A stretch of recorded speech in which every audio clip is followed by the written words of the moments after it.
What is up, guys? It's Jay from paaaarty. I know it's been a while, and George has been putting up all of his videos on the YouTube channel, and I haven't really done anything yet.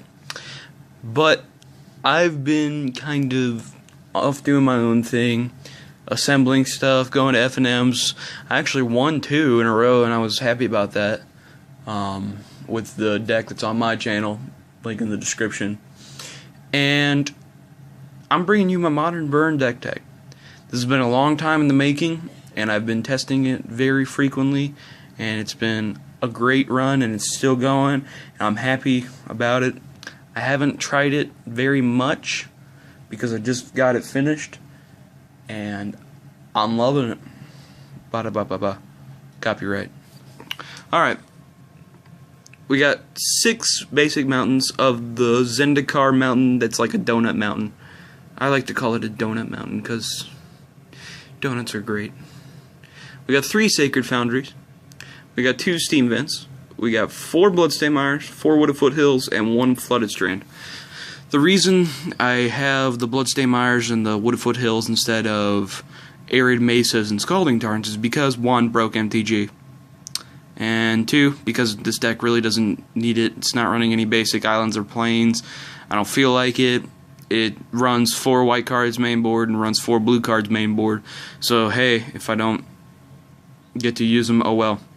If someone blood moons me, oh well. I'm going the mono red burn spree. Fetches are great for treasure cruise over here. Just that's all I have to say about fetches, and that you can grab the lands you need. I mean, whoever thought of fetch lands was a genius.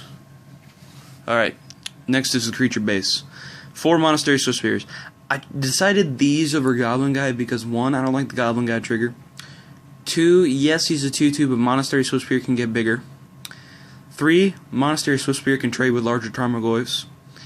And 4, if you cast a Volcanic Fallout against Blue-Red Delver, the Monastery Swiftspears will stay, their entire board will be wiped, including the Young Pyromancer tokens, the Young Pyromancer, Delver, everything will be wiped. You'll deal 2 damage to them, and then you'll deal an additional 2 from the Monastery Swiftspear. So, it's like you didn't stumble on your burn at all, you just wipe their board and burn their face. So this deck is really good in the main board against Blue-Red Delver. Vexing Devil, no one ever lets him stay, so it's great ammo for Treasure Cruise, and if they do let him stay, they better be able to path to exile him, because if they give me ammo for Treasure Cruise, it's not going to be fun. 4 Eidolon the Great Revel, which is pretty much just good in general against the modern format.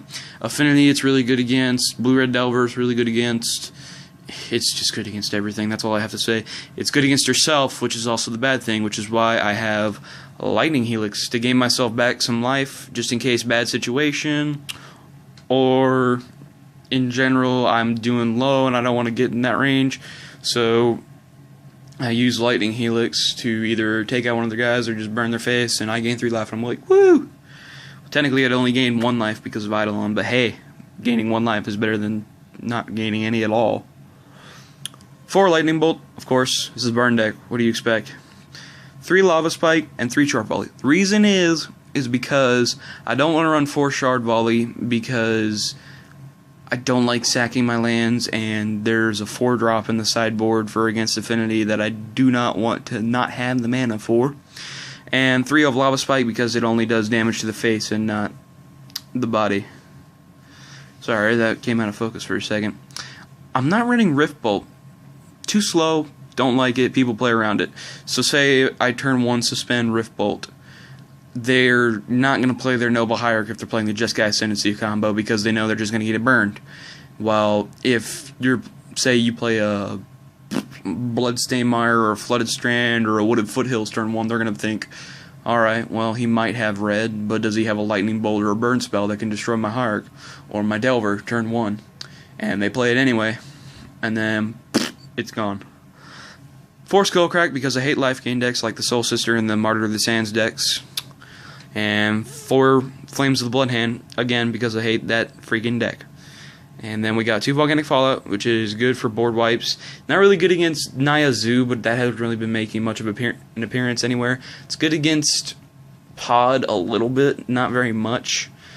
Pod is probably my worst matchup because Eidolon doesn't get them because they put stuff onto the battlefield, so I just have to outrace them pretty much and make sure they don't get any life because of Skull Cracks and Flames of the Bloodhand. And then I have 4 of Treasure Cruise because drawing cards is great. Alright, I'm going to come back to you with the sideboard in about 3 seconds. Alright, what is up? I am back.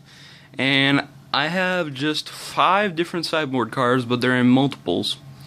I have Shatterstorm for against Affinity, and if my friend happens to make a cage deck, aka friend George, he might make a cage deck and proxy it up against me, and I'm going to be like, sideboard this in.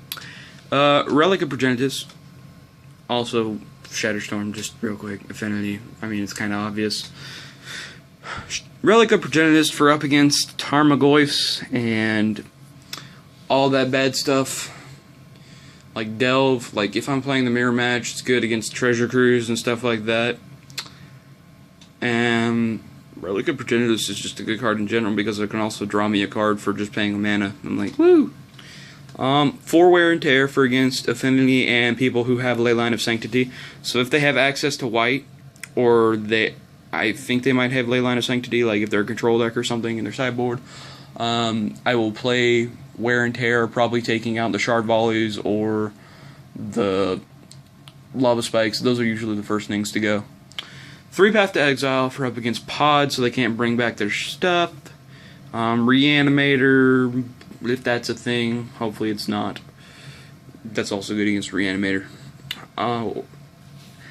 Path is also good against people who play Core Firewalker, because mono red decks just, they cannot deal with Core Firewalker. They will die.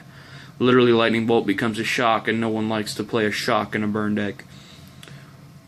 3 Leyline of Sanctity for the mirror match, or just for things in general that target you a lot, like the discard deck, or say Pod is playing the Malira combo and they want to deal infinite damage to you, or say they want to Siege Rhino you over and over again. It's just great. Leyline of Sanctity is a great card, and I hope they reprint it in the last core set. I don't run 4 because I don't really see the point in running 4. Running 3, it's a good chance of getting it. I have a 1... Oh, I can't do math right now. George, figure out math. Anyways, I have a good chance of getting it, and if I do get it, I don't want to see another one. I really don't want to see another one. So, that's really good. Well, I hope you enjoyed this burn deck tech, and I hope that it does good in the next FNM. Well, technically it's TNM because Modern is on Tuesday nights for me. Bye!